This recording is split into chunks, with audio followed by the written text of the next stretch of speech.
1.5 साल का बच्चा है, नॉर्मल डिलीवरी से हुआ है और अभी प्रेगनेंसी फिर से आ गई है। शुरुआती प्रेगनेंसी है, तुम रखना चाह रही हो, अच्छी बात है, रख लो।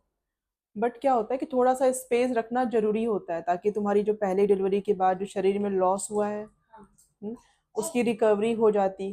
कम से कम 3 साल का गैप रहने से अब आ गया है बच्चा, अब तुम चाह रही हो रखना, रख लो। बट अब ये ध्यान रखना है कि क्योंकि तुमको अब गैप नहीं हुआ है दो बच्चे के बीच में, रिकवरी नहीं हुई है। रिकवरी पीरियड मतलब कि जैसे ये बच्चा तुम्हारे पेट से बन के निकला, इसकी बोन्स, कैल्शियम लगा तुम्हारी बॉडी से, तुम्हारे बॉडी से और भी सब चीज़ें, एनर्जी निकल कर बच्चा बना है।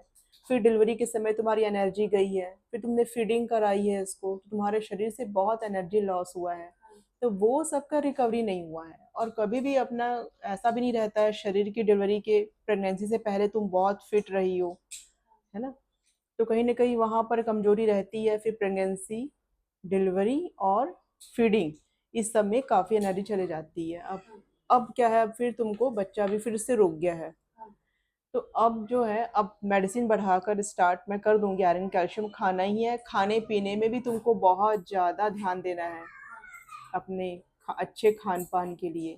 साथ में इम्पॉर्टेंट चीज़ ये है कि अब तुमको इसकी फीडिंग तुरंत बंद करनी पड़ेगी, जो इसका हक था वैसे तो, लेकिन अब तुमको इसको नहीं देना है।